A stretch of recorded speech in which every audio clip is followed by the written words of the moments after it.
Right now, though, we welcome into the program good friend of all of us here, the current athletics director at Coastal Carolina, but a man who'll be stepping down from that role in a few weeks and starting up a new endeavor at Coastal Carolina. We welcome back to Sports Talk, Matt Hogue. And good evening, my friend. How are you? How's everybody doing in the Sports Talk world, Corn? Man, we're just hanging in there. Oh, so tell me now, you're not secretly going to start a sports talk show along the Grand Strand to compete with Sports Talk, are you? No worries. You don't have to be concerned with future competition. Excellent. Well, first of all, you sound happy. Are you happy? Tell us how this went down and why this went down.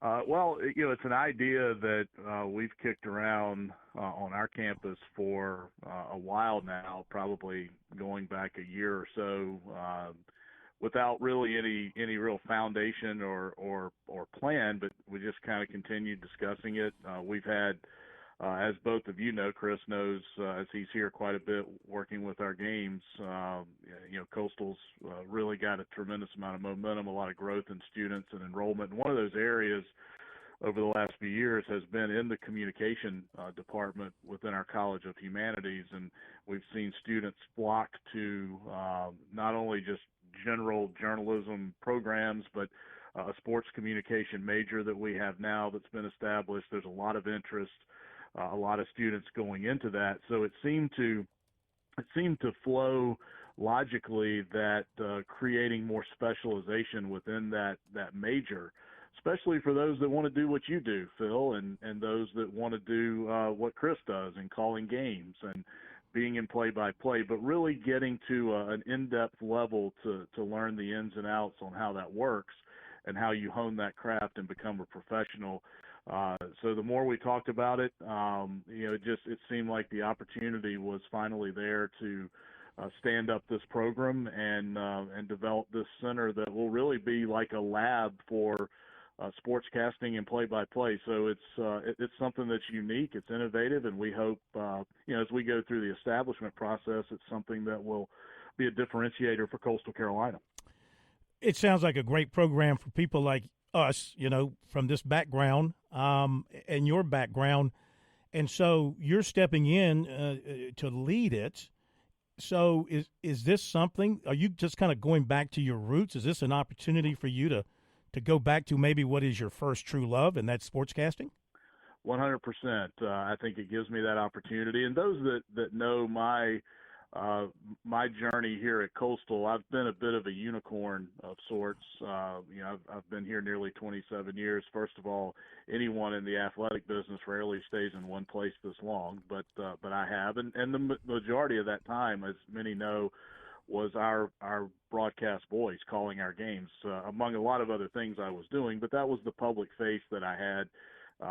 And it was a great love for me. It still is. It's something that I always knew I would get back into, whether it was this particular opportunity or not, down the road. And I am going back to my roots very much so. But what I want to do, I think this time around, because I've served in many capacities for this institution, athletic director was a very visible capacity for the past 10 years, but a large chunk of my time at Coastal was not even in that role. I've worked inside athletics. I've worked outside athletics in our general marketing and communication. So this is kind of the next chapter, in that journey that I've had here, which has been a great journey all those years. And, I think it's something that's very, very interesting and challenging.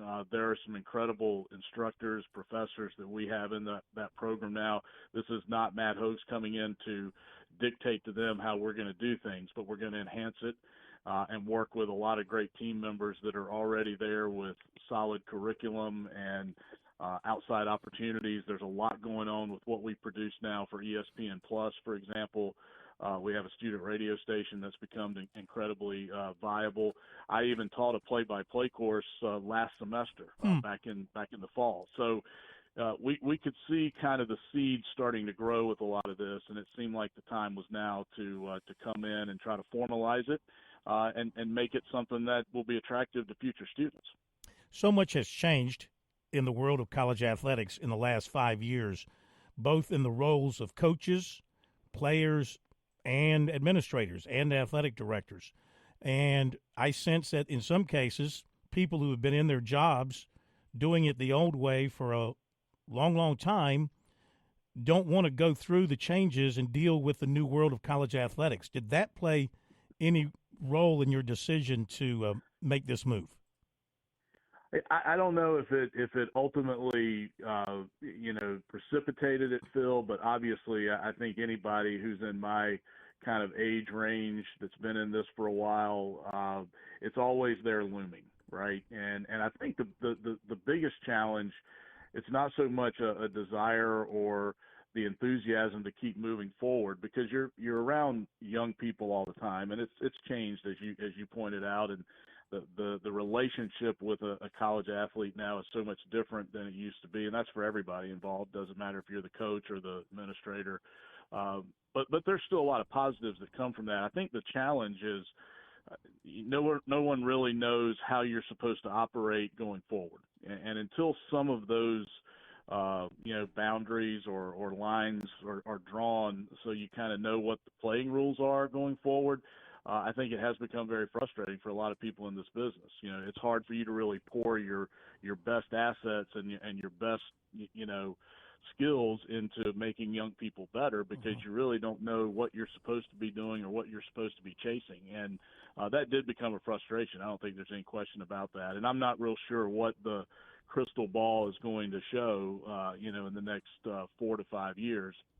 But for me, I've always been about service. I've always been about service to this institution, and I've always been about service to the students that we have, whether that was, promoting them and calling their games as athletes, whether it was trying to lead coaches and lead teams to help them get, college education and reap a lot of the benefits that come from being a college athlete that, quite frankly, nobody talks about anymore. There's still a tremendous amount of value that comes from a college education, a scholarship, the way that you're treated and so forth, with world-class strength and conditioning and athletic training and all the things that a student athlete receives that everybody seemed to kind of push to the side in terms of its value in this NIL era. So, getting back to being able to provide something and return something to a student, I think played a large part in this thought, because I get to do that now with these students and still have the ability to be involved in what's happening on the athletic side, because obviously that's going to be a huge tie-in to what we're teaching and what we're trying to impart with students that are in this program. Sure. Coastal Carolina Athletics Director Matt Hogue joining us here tonight on Sports Talk. Matt is also the chairman of the D1 Baseball Selection Committee. We'll talk a little college baseball with him momentarily. So, Matt, if Phil and I want to take a course in the Center for Sports Broadcasting, do we come in, do we have to take a 100-level course, or can we slide in about the 300 or 400 level? Yeah, I don't know. You guys may have some remedial work to do to get caught back up. However, I think, in all seriousness, you guys are, when I think about how this works, and I think what I bring to the table is more what's happening in the practical application, right? I've done it. You guys have done it. So I'll probably be calling upon you, guest speakers. I'm going to lean heavily on the relationships that I've made, through 30 years and what I've learned and the experiences that I've had to make connections, because it's not just about teaching the craft. It's also going to be about how do you break in? How do you get into the job market? What do you do with relationships and internships, whatever it may be, that are presented to you? So, you guys kind of joke about that, but you may be, coming in to talk about, talk show hosting 101 one day, because we want our students to be able to really see what it's all about and understand. I did a TV interview today, and I was kind of on to the side with WBTW after we wrapped up, and they were asking some questions. Well, what are you going to dive into? What are going to be the details? And I said, a lot of things that people don't pay close attention to today. Making sure you pronounce names correctly, making sure you know geography. If you're going to be a baseball announcer and you have a lot of Hispanic, players, you need to understand language, right? You need to understand where these players are from. And I didn't really have anybody to. You kind of had to learn that stuff the hard way. I had to have Teddy Hefner over in the Capital City Bombers press box, bumping me. Hey, that's not how you say that word. So wait a minute. So, you're relying on Teddy to help you with your pronunciation? Well, he was the closest guy to me. Okay. He had the scorebook, and he'd help me along. But yeah. So to be able to pass that type of information on to kind of a new generation, I think that's going to be kind of a cool thing. And I'm going to lean on people that I know have done a great job with this through the years and are still active in the business to hopefully bring them along and provide even more expertise. Are you seeing through the course you've already started to teach and the ones you'll be teaching moving forward is with the proliferation, speaking of pronunciation, with ESPN growing as much as it has, ESPN Plus, are you seeing more kids coming into college that actually, not like the three of us, because I'm pretty sure all three of us, when we were getting ready to go off to school, we wanted to do radio. And that's how we've ended up where we are. But are you starting to see more of the kids that want to go on the TV side, do some of the internet broadcasts and that type of thing? I think all of it tends to be driven by wanting to be in front of the camera. But what's interesting, Chris, is I think we've seen students that have come here with that intention, and then maybe they get involved with our ESPN Plus productions. And Alex Souza, our ESPN Plus producer in athletics, he handles a couple of hundred productions a year. It's pretty amazing what they put together. They get involved and they do other things, and they realize I can be a director, I can be a producer, and all of a sudden they find something that maybe really fits their skill set. And now we've got them turned on to something that they really want to do. And maybe it's not so much about being the personality. And, I want to be a producer. I want to be behind the camera. So we want to get them into the right track at the end of the day, and that's the key. But what I've noticed is in the classes that I've taught is without kind of going out on a limb here with this analogy, but you guys remember kind of the first title card before the movie Top Gun. Everybody's forgotten how to dogfight, so we're going to create Top Gun. Yep. That's kind of a strange way of coming at this, because what I'm finding out is preparation for a game is something that's a little bit of a lost art. I think the whole notion of how to score a baseball game, as you're going along calling a game, these are things that a lot of folks that are coming into college now, they don't know. They don't know these things. And I still think a lot of that is very important, rudiments to how you go about being a quality broadcaster, because at the end of the day, it's about detail. It's about detail, recognizing detail, being able to describe detail, knowing core differences, commanding topics. I tell students in the classes that I've taught, command your topic. Whatever it is that you're going to do, whatever it is you're going to cover. You may be a reporter on the street in New York City, or you may be calling a baseball game somewhere, but command, your topic so you can be knowledgeable about something and report with some level of credibility. And, I think it's those kinds of idiosyncrasies that we need to get back to in terms of, because there is so much out there. I think you bring up a great point. Everybody wants a stick. Everybody wants to be a commentator. Everybody kind of wants that edge that makes them the influencer and the great podcaster. But some of those basic skill sets have been lost as to how you get there. Matt Hogue with us for a few more moments here on Sports Talk. You mentioned baseball. You were also, as I mentioned earlier, the selection chair for the D1 Baseball Committee. And so your job is going to get extremely difficult, I would think, and certainly busy here in the next couple of weeks. Just for the schools in our state right now, Clemson, South Carolina, you guys at Coastal, probably the College of Charleston, all seem like they're in pretty good shape to get into the NCAA tournament. Where do we go from May 1st, which will be tomorrow, to where we get to in a couple of weeks when you guys sit down to fill out the 60-14 bracket? Yeah, for our committee, the process is really starting to begin in earnest. We've completed here in the past 2 weeks our first regional advisory call, which is where we get feedback from coaches in the various regions across the country. One thing that is new this year is conference administrators who oversee baseball are involved in those calls now. We felt like as a committee that was something that needed to be added, just to take a coach kind of off the hook if his team was being discussed. so you can get some more, maybe third-party or objective information from the conferences. So we've added that this year. And then the other things that I think are key is, we're looking. The RPI is still calculated the same way, and it's still essentially the same sorting tool, which is a part of the championship process. However, we're looking at that RPI a little differently this year. The quadrants have been changed. It gives us an ability to see in a more illustrative form what a team has done on the road, what it's done in neutral games. It puts more games into quadrant one based on where you played them, as much as how you did. So you can get a better feel, I think, for a team's overall schedule strength, what they intended to do with their schedule. So those calls will continue as we go through mid-May, and then we'll gather Memorial Day weekend to put everything together. But this is a great committee that we have.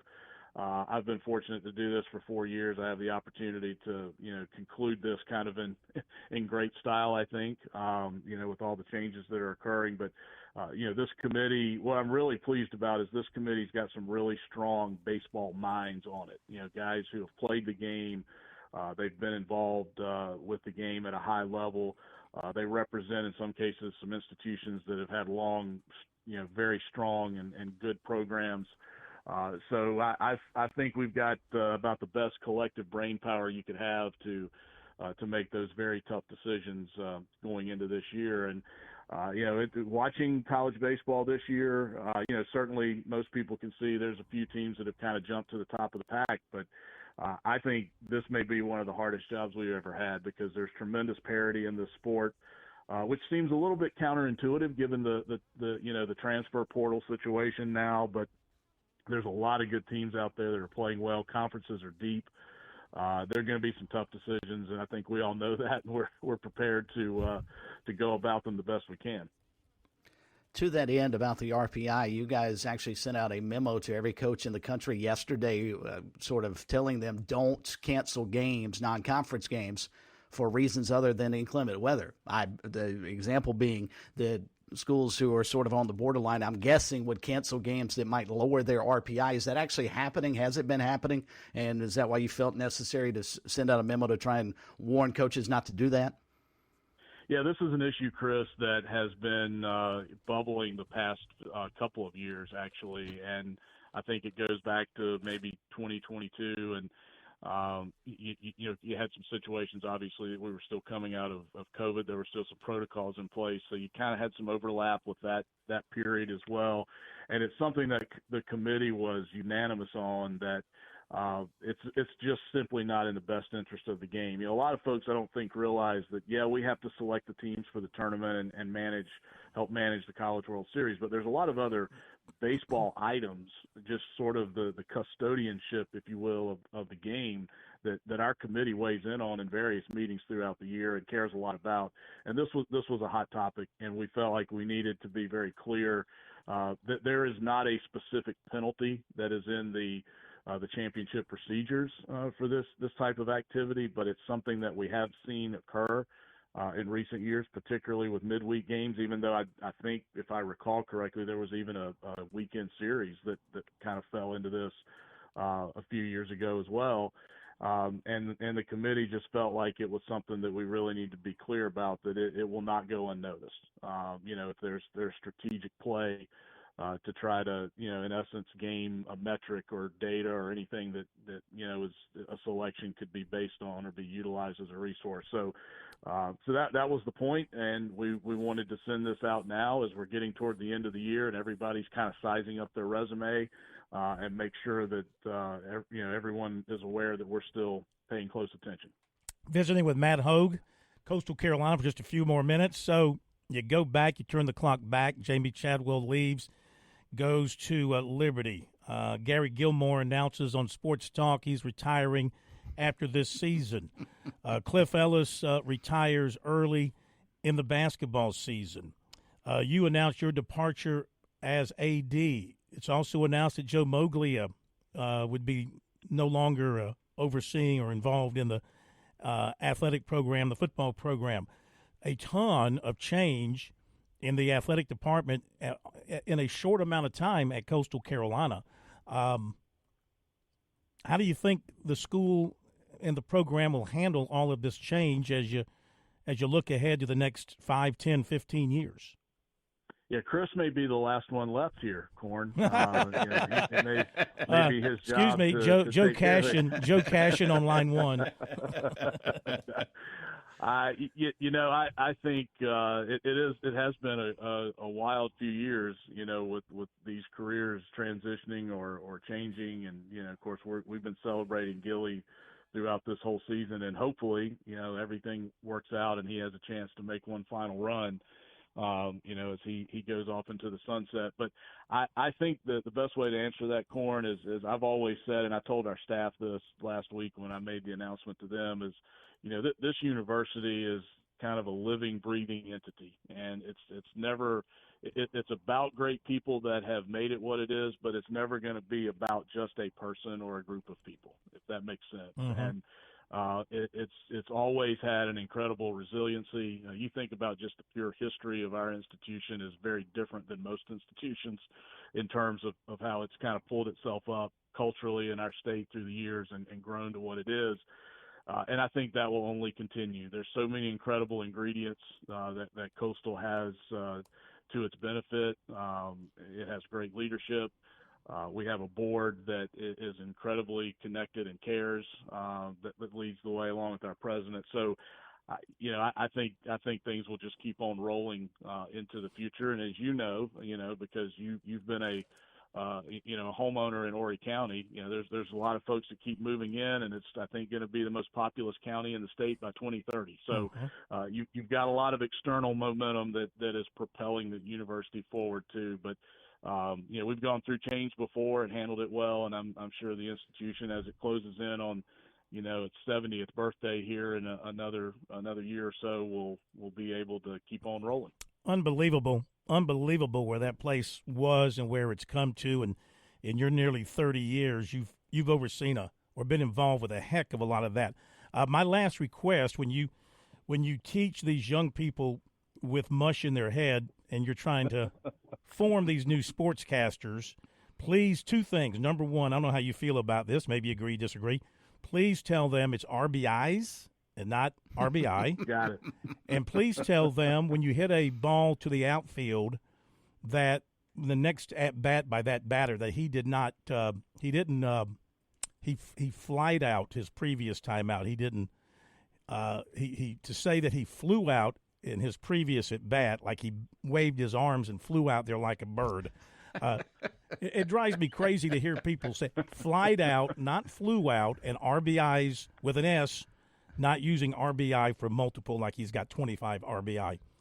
Just a couple of my pet peeves that I'd like to see eradicated from the broadcast world.